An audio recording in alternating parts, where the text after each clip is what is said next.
IPL ஆரம்பிக்கிறதுக்கு முன்னாடியே RR vs RCB match ரொம்ப விறுவிறுப்பாக போயிட்டு இருக்குன்னு சொல்லலாம். அதை பற்றியே அந்த வீடியோவில் டீட்டெயிலாக வந்து பார்க்க போகிறோம். முதல்ல ஆர்சிபியை பொறுத்த வரைக்கும் அந்த வருஷம் கப் அடிச்சாங்க. கப் அடிச்சதுக்கப்புறமா சின்னசாமி ஸ்டேடியத்தில் என்னென்ன பிரச்சனைகள் நடந்துச்சுன்னு சொல்லி நான் சொல்ல தேவையில்லை, உங்கள் எல்லாருக்குமே வந்து தெரியும்.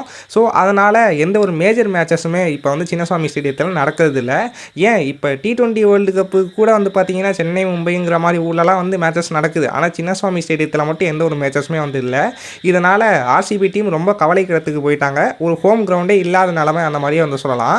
இப்போ அவங்களுடைய ஃபஸ்ட்டு சாய்ஸாக வந்து பார்த்திங்கன்னா ஹோம் கிரவுண்டாக எம்சிஏ ஸ்டேடியம், அதாவது Maharashtra cricket association stadium Pune. So இந்த ஸ்டேடியத்தெல்லாம் வந்து ஃபோக்கஸ் பண்ணி வச்சுருந்தாங்க. இதுக்கு நடுவில் குறுக்க இந்த கௌசிக் வந்தான்ற மாதிரி ராஜஸ்தான் ராயல்ஸ் இல்லைப்பா எங்களுக்கு தான் அந்த கிரவுண்டு வேணுங்கிற மாதிரி வந்துட்டாங்க.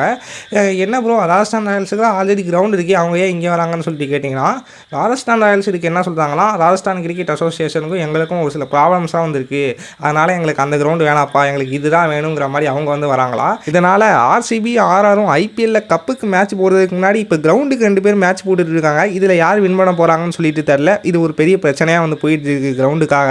ஆர்சிபிக்கு ஒருவேளை எம்சிஏல இருக்கிற புனே ஸ்டேடியமே கிடைக்குதா, அப்படி இல்லைன்னா சின்னசுவாமி ஸ்டேடியத்தையே வந்து ஐபிஎலுக்கு அந்த டீமுக்கு அலாட் பண்ணுறாங்களா என்னன்னு சொல்லிட்டு வந்து தெரியல. பொறுமையாக இருந்து பார்ப்போம். சரி, நீங்கள் இந்த கிரவுண்டுக்காக 2 டீமும் விளையாடுற இந்த மேட்சை பற்றி நீங்கள் என்ன நினைக்கிறீங்கன்னு சொல்லிட்டு கீழே கமெண்ட் பாக்ஸில் கமெண்ட் பண்ணுங்கள். இதே மாதிரி வேறு ஒரு வீடியோவில் பார்க்கலாம்.